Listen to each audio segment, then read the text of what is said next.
What really happens when the school's biggest bully goes after the wrong girl? You ever notice how the quietest person in the room is often the most dangerous, the one who spent a lifetime learning how to take a hit, smile through it, and still remember every single detail? Yeah, this is about Zara Johnson, a girl most folks at Lincoln High barely noticed except for her worst enemy. And let me tell you, nobody saw what was coming, not even her. Cleveland in November is not for the faint of heart. The wind cuts through you, sharp as broken glass. Zara yanked her old coat tighter as she approached Lincoln High for the first time her fourth school in 3 years.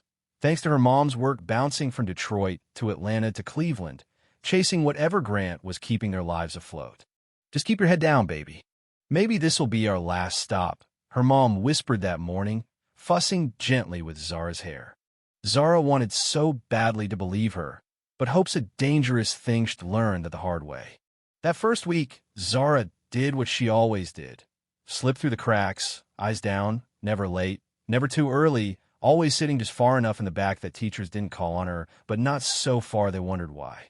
She ate lunch alone with a book for cover, walked the halls like she was going somewhere important. Truth was, she was just trying to stay invisible. She'd gotten real good at it, too. Most teachers were kind enough misses. Patterson and AP Lit smiled when she caught Zara reading Octavia Butler at lunch, Mr. Rodriguez and Kim gave her a nod when she nailed a tough equation. But adult kindness is different from peer acceptance, and Zara had stopped confusing the two a long time ago.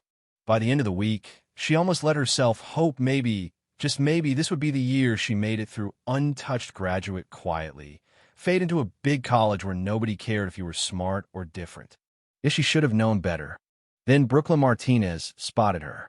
Now, if you've never met a real high school queen bee, let me paint you a picture. Brooklyn wasn't just popular, she was inevitable. Her father was a power player in the city, her mother on the school board, and Brooklyn learned young that real power wasn't money, it was knowing how to use it. Her crew was handpicked. Madison, who'd laugh at any joke Brooklyn cracked, no matter how mean. Chase, a football player who'd sell out his own teammates for a taste of social clout. Tiffany, a walking gossip wire, always knowing who had secrets worth exploiting. Together, they ran Lincoln High like a private club, deciding who got invited to parties, who got frozen out, who had their reputation torched in a single lunch period. And Brooklyn's real talent? Reading people.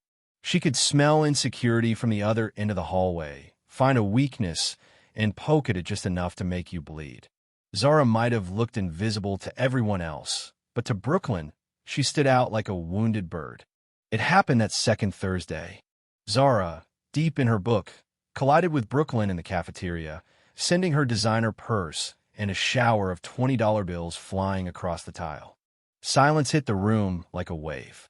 Brooklyn stood still, eyes bright with the thrill of an audience and a perfect victim. "Are you kidding me? Don't they teach your kind how to walk?" she sneered, her voice ringing out clear enough for every kid in the room and every finito catch it. Maybe if you weren't so busy blending in with your natural hair and thrift store clothes.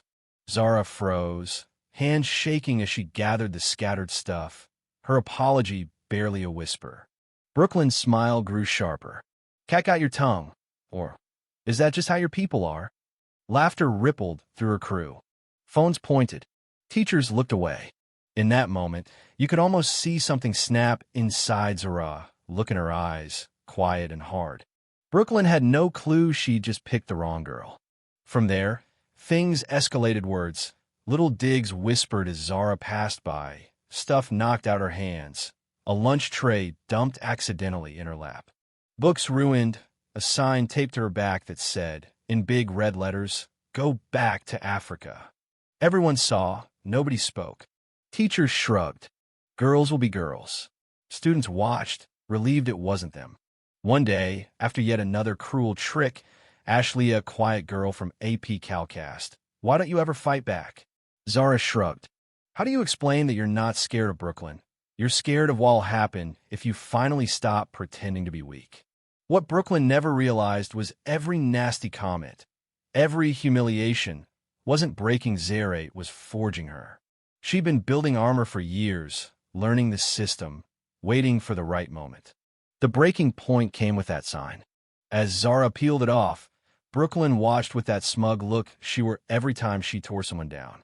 But instead of walking away, Zara crossed the hallway and stood face to face with her. "You should stop," she said, voice low but clear. "You have no idea what I'm capable of." For a split second, Brooklyn faltered, but then the laughter returned, phones out, everyone waiting for the quiet girl to break. But that wasn't Zara's style. She went home, opened her laptop, and let me tell you, this is where the real story begins. See, what nobody knew was that Zara wasn't just surviving, she'd been collecting evidence for months. She learned when people think you're powerless, they get sloppy. Brooklyn and her friends posted videos, left trails everywhere, racist slurs, bullying, even a fake charity. Brooklyn used to pocket money for her own vacation. Zara spent all night editing a video, stitching together the proof, tagging news stations, influencers, even civil rights groups. By dawn, that video was everywhere. By lunchtime, Lincoln High was buzzing. Kids stared at Brooklyn like she was radioactive. Her friends whispered and wouldn't meet her eye. Even teachers started watching her.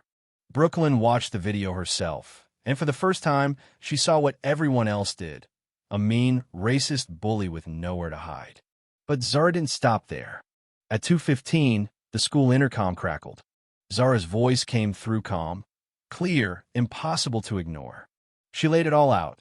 3 months of racist harassment, a culture of silence, adults looking away because of who Brooklyn's parents were.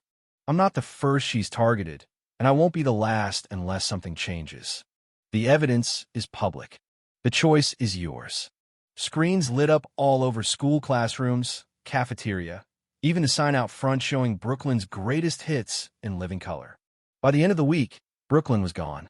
Rumor was her family packed up and left Cleveland, her dad's business tanking, her mom off the school board.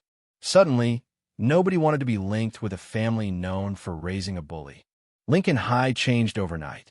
No, bullying didn't vanish, but people thought twice about who they picked on. Teachers paid attention. Administration put real policies in place. And Zara? She finished her year in peace, earned a full ride to Case Western, and walked across the stage on graduation day with her head high. She'd survived the storm, proved that sometimes the quiet ones aren't weak theory, just waiting for the right moment. Years later, folks at Lincoln High would still talk about her. Pulling a Zara became legend when someone you'd overlooked turned out to be the most dangerous one in the room. Because power isn't always loud. Sometimes justice moves quietly, patiently, and when it hits, it changes everything. So, have you ever underestimated someone or been underestimated yourself? In a world that worships the loudest voices, maybe we ought to watch out for the quiet ones. They might be the ones holding all the power. What would you have done if you were Zara or Brooklyn? Let's hear in the comments whose side are you really on?